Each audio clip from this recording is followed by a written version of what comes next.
It started with Colin Kaepernick and his silent protest against social injustice.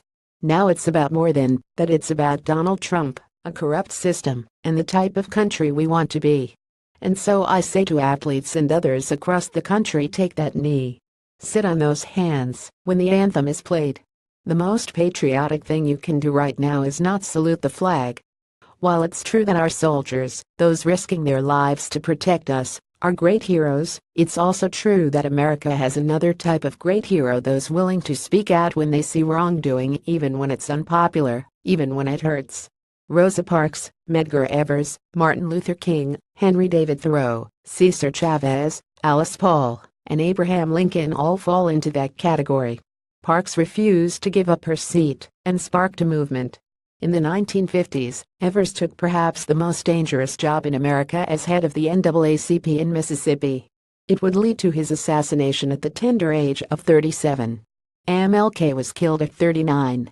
Both Thoreau and Lincoln spoke out strongly against the Mexican-American War, one risking his liberty and the other his political career. To improve the plight of farm workers, Cesar Chavez went on hunger strikes, which possibly helped bring about his death. Alice Paul also went on a hunger strike after being arrested for her efforts to bring about women's suffrage. These people were no less heroic, in their own way, than our soldiers. They exemplify what it means to be American. After all, protesting against injustices is the American way. It was injustice that brought us to the American Revolution, that caused us, in the words of Thomas Jefferson, to dissolve the political bands between ourselves and England. And there's a lot to protest right now. Our system does not reflect the popular will of the people. We have a president who lost a popular vote by 3 million, a House that's ridiculously gerrymandered, a Senate that disproportionately favors white, rural states, a Supreme Court with a conservative bent due solely to a stolen seat, non-uniform national voting standards that allow some states to disenfranchise voters and make voting difficult for the poor, and far too much money in politics, enabling corporations and the wealthy to wield an inordinate influence over our politics. When it comes to upward mobility, the Brookings Institution has found that 42% of individuals in the U.S. born into the bottom income quintile will remain there as adults, and only 8% will ever make it to the top fifth. In European countries, the first number tends to be 25 to 30%, and the latter 11 to 14%. Part of this may have something to do with union membership numbers, which, due to laws that favor management, have plummeted.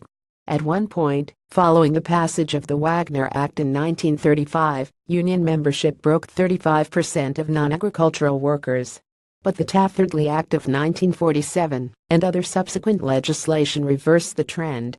Overall union membership is now 10.7%, according to the Bureau of Labor Statistics, about half of what it was in 1983, when it was 20.1%.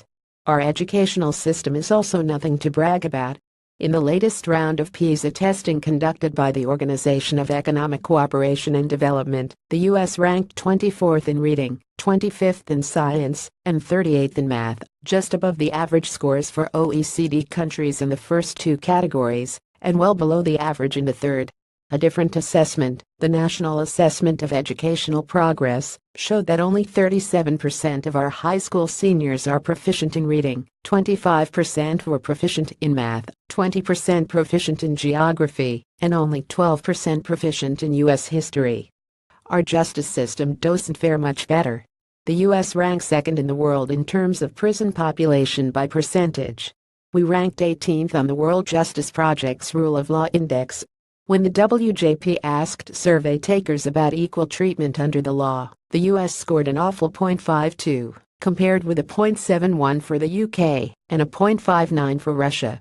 For access and affordability, when it comes to civil justice, we scored a .41, while France garnered a .62. These numbers are not encouraging, and they certainly don't speak of a land of opportunity. Right now, we have a damaged and corrupt political system and an economic model that strongly favors the wealthy at the expense of the indigent. We can't even manage to ensure health care for all. And our president has a well-established record of hatred and discrimination against Muslims, Mexicans, Black people, women, and the disabled. It's definitely time to stand up by sitting down when that anthem plays. Ross Rosenfeld is an educator and freelance writer based in New York. If you would like to write an op-ed for the Washington Examiner, please read our guidelines on submissions.